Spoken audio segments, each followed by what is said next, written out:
যে করেই হোক ওই নীল মুক্ত আমার চাই চাই। আমি ওই নীল মুক্ত খেয়ে চির অমর হব। ডনা রাক্ষসী যখন নীল মুক্তোর জন্য ছটফট করছিল, অন্যদিকে উত্তর জল রাজ্যে তখন আনন্দের বন্যা বয়ে যাচ্ছিল। আজ উত্তর জল রাজ্যের মৎস্যকুমারী আলোকমালার কন্যা মুক্তমালার জন্মদিন। কি সুন্দর কেক! মা, আমার কেকটা খুব পছন্দ হয়েছে। মা, আমি কি কেকটা কাটবো? একটু ধৈর্য ধরো মা, আমি এসে গেছি আলোকমালা। তোমার মেয়ের জন্মদিনের অনুষ্ঠান শুরু করো। এরপর সকলের উপস্থিতিতে মুক্তমালা তার জন্মদিনের কেকটা কেটে ফেলে।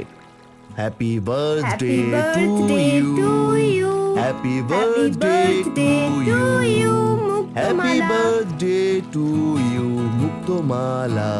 এরপর মুক্তমালা তার জন্মদিনের কেক সকলকে খাইয়ে দেয়। জাঁকজমক আয়োজনে মুক্তমালার জন্মদিনের অনুষ্ঠান সম্পূর্ণ হয়।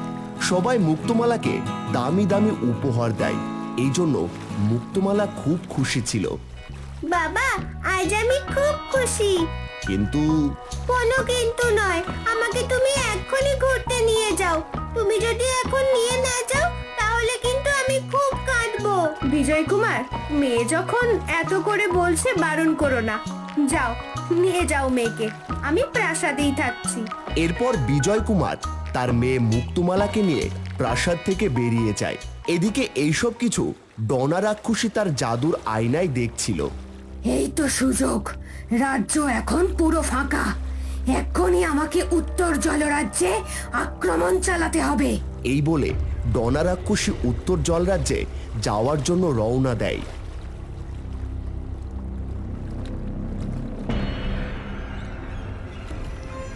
এ কি, প্রাসাদ এভাবে নড়ে উঠলো কেন? তবে কি কোনো বিপদের আশঙ্কা আসতে চলেছে? বিপদ আসতে চলেছে না, বিপদ এসে গেছে।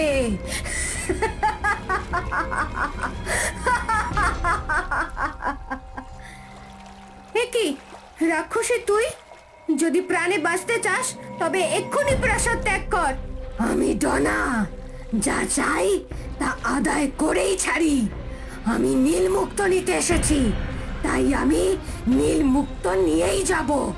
আমি বেঁচে থাকতে তুই কিছুতেই নীল মুক্ত নিতে পারবি না। নীল মুক্ত এ রাজ্যের সম্পদ, আমি কিছুতেই তোকে নীল মুক্ত নিয়ে যেতে দেব না। আলোকমালা, ভালোই ভালোই বলছি, নীল মুক্তটা আমায় দে, নয়তো তুই চরম শাস্তি পাবি। তুই দিবি আমাকে শাস্তি? তবে দেখ কে কাকে শাস্তি দেয়। এরপর আলোকমালা তার জাদু বলায় রাক্ষসীর দিকে ছুঁড়ে মারে। রাক্ষসীও তার জাদু অস্ত্র প্রকট করে, সেই জাদু বলায় নষ্ট করে দেয়। এরপর শুরু হয় তাদের যুদ্ধ। যুদ্ধের এক পর্যায়ে আলোকমালা ভীষণ ক্লান্ত হয়ে যায়, আর এই সুযোগে ডনা রাক্ষসী তার জাদু বলে আলোকমালাকে এক তেঁতুল গাছে পরিণত করে। থাক এবার জলরাজ্যে তেঁতুল গাছ হয়ে। আমি ডনা, যা চাই তা আদায় করেই ছাড়ি। আর আমার কাজে যে বাধা হয়ে দাঁড়ায় তার পরিণতি এরকমই হয়।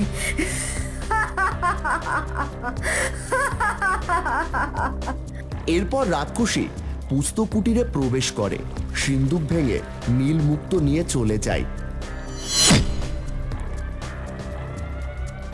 এদিকে বিজয় কুমার আর মুক্তমালা ঘোরাঘুরি শেষ করে প্রাসাদে প্রবেশ করে। এ কি বাবা, প্রাসাদটা এমন বিধ্বস্ত লাগছে কেন? মনে হচ্ছে কেউ প্রাসাদে আক্রমণ করেছিল। তুই একদম ঠিক বলেছিস, মনে হচ্ছে প্রাসাদে কেউ এসেছিল। বাইরে রক্ষীগুলো জ্ঞান হারিয়ে পড়ে আছে, কিছুই তো বুঝতে পারছি না। তোর মাকেও তো দেখতে পাচ্ছি না। আলোকমালা, আলোকমালা, এ কি, ডাকে সাড়া দিচ্ছে না কেন? কোথায় গেল আলোকমালা? বাবা দেখো, কি সুন্দর একটা তেঁতুল গাছ, গাছে তেঁতুলও ধরেছে। কিন্তু এই গাছটা প্রাসাদের ভেতরে কি করছে? এই গাছটা তো আগে এখানে ছিল না। তাই তো, আমি তো এতক্ষণ এই গাছটা খেয়াল করিনি। আমার তো এবার খুব ভয় করছে। তোর মায়ের উপর কোনো বিপদ হলো না তো? বিজয় কুমার ও মুক্তমালা আলোকমালার জন্য খুবই চিন্তিত হয়েছিল। তারা পুরো রাজ্য ঘুরেও আলোকমালার সন্ধান পায়নি। তাই তারা দুজন হাত জোর করে জলমাতাকে ডাকতে শুরু করে। জলদেবী, জলদেবী, জলদেবী দেখা দিন, দেখা দিন, আমরা যে বড়ই আমরা যে বিপদে, বড়ই বিপদে। দেখা দিন জলদেবী। জলদেবী, দেখা দিন জলদেবী। বিজয় কুমার ও মুক্তমালার ডাকে সেখানে জলদেবী প্রকট হয়। আপনি এসেছেন জলদেবী? জলদেবী, আমি যে আমার মাকে কোথাও খুঁজে পাচ্ছি না, আপনি আমাদের সাহায্য করুন। দূরের ওই তেঁতুল গাছটাই তোর মা। ডনা রাক্ষসী তোর মাকে তেঁতুল গাছে পরিণত করে জলরাজ্যের অমূল্য সম্পদ নীল মুক্ত নিয়ে চলে গেছে। ওই নীল মুক্ত খেলে ওই রাক্ষসী চির অমর হয়ে যাবে, তখন সে পুরো রাজ্য ধ্বংস করে দেবে।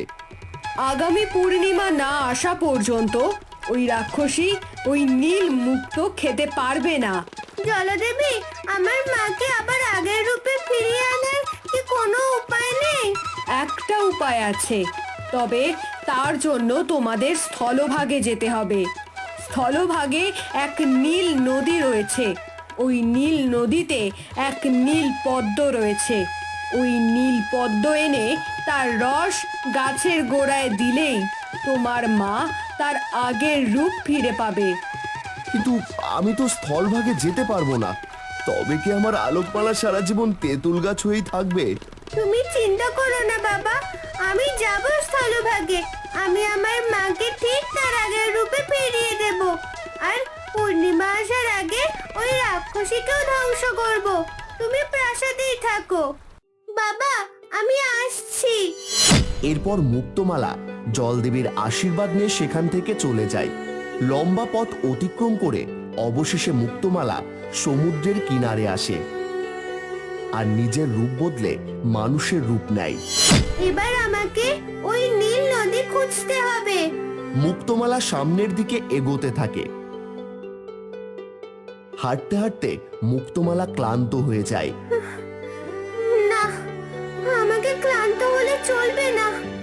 আমাকে ওই নীল নদী পেতেই হবে। ওই তো দূরে ওটা নীল নদীর মতোই দেখা যাচ্ছে। দেখি তো গিয়ে। কি, এটা সেই নীল নদী? কি সুন্দর নীল পদ্ম ফুটে আছে। আমাকে এখনই নীল পদ্ম নিতে হবে।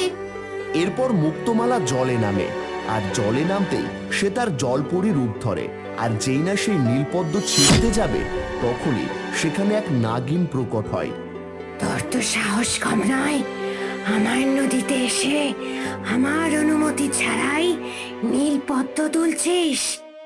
আপনার অনুমতি না নেওয়ার জন্য আমি দুঃখিত, কিন্তু আমি যে নিরুপায়। মেয়ে হয়ে যে আমি আমার মায়ের কষ্ট সহ্য করতে পারছি না। নাগিন, দয়া করে তুমি আমাকে ফুলটা নিতে দাও। আমার নদীর নীল পদ্ম দিয়ে তুই কি করবি? এরপর মুক্তমালা নাগিনকে সবটা খুলে বলে। সব শুনে নাগিনের মনে ভীষণ মায়া হয়। নিয়ে যা আমার নদীর নীল পদ্ম, আমি তোকে আর বাধা দেব না। এরপর মুক্তমালা নীলপদ্ম হাতে তুলে নেয় আর আবারও মানুষের রূপ ধরে যেতে থাকে।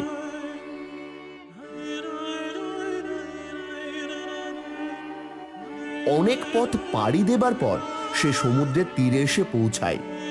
এবার তাড়াতাড়ি আমায় রাজ্যে ফিরতে হবে। বাবা, আমি এসেছি বাবা। দেখো, আমি নীলপদ্ম এনেছি। এরপর বিজয় কুমার আর দেরি না করে ফুলের রস গাছের গোড়ায় দেয়, আর সঙ্গে সঙ্গে আলোকমালা তার রূপ ফিরে পায়। বাবা, দেখো, মা আবার আগের মতো হয়ে গেছে। বিজয় কুমার, ওই রাক্ষসী নীল মুক্ত নিয়ে গেছে। ওই নীল মুক্ত খাওয়ার আগেই ওই রাক্ষসীকে আমাদের ধ্বংস করতে হবে।